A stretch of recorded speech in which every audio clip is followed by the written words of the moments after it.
Donc maintenant, je vais passer la parole à Nathalie. Alors, première étape, au moment de préparer votre unité pour l'hivernisation, alors on fait un lavage et l'inspection des joints extérieurs. Alors, le pourquoi, c'est on doit déceler s'il y avait des joints déficients pour empêcher l'eau de rentrer dans votre unité. Alors, un bon nettoyage permet de voir s'il y a des joints de déficients et pouvoir les corriger. Alors, au niveau des panneaux solaires, vous pouvez les laver avec des produits à vitre, Windex, Bonami, permettent d'enlever la poussière. Utilisez les bons produits nettoyage. Vos véhicules sont en fibre de verre, alors vous pouvez utiliser des produits que vous utilisez pour les véhicules, les automobiles.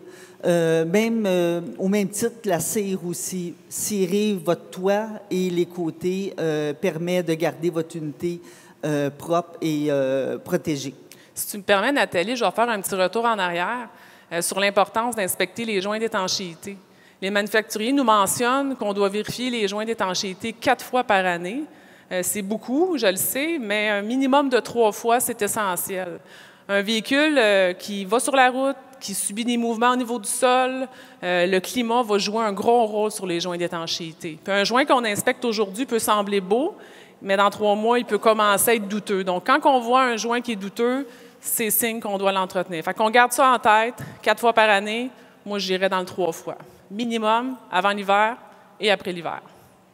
J'ajouterais, Catherine, que un joint qui vous semble défectueux ou qui vous semble craquer, décollé, n'hésitez pas, refaites-le, prenez pas de chance.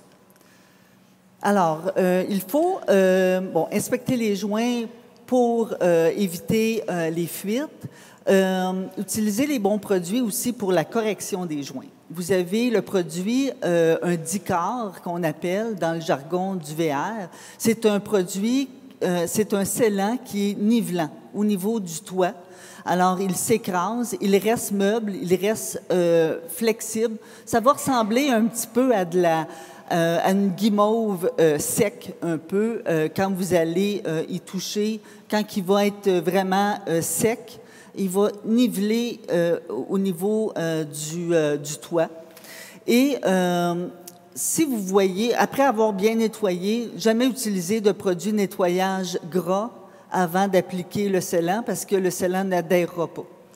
Alors, vous pouvez prendre des produits de nettoyage, de l'alcool de bois, de l'hydrate de méthyle, qui nettoie les joints.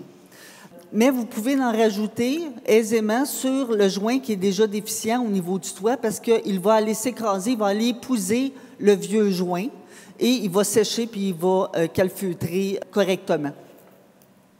Au niveau des joints sur les côtés, vous devez commencer par nettoyer, gratter le vieux joint qui est là et ensuite aller réappliquer avec un gun le nouveau joint.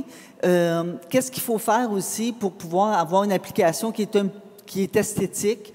Utilisez de l'eau, un petit contenant avec l'eau, vous trempez le doigt et vous allez essuyer pour pouvoir faire un joint plus esthétique là, au lieu d'être juste appliqué sur la surface qui doit être scellée.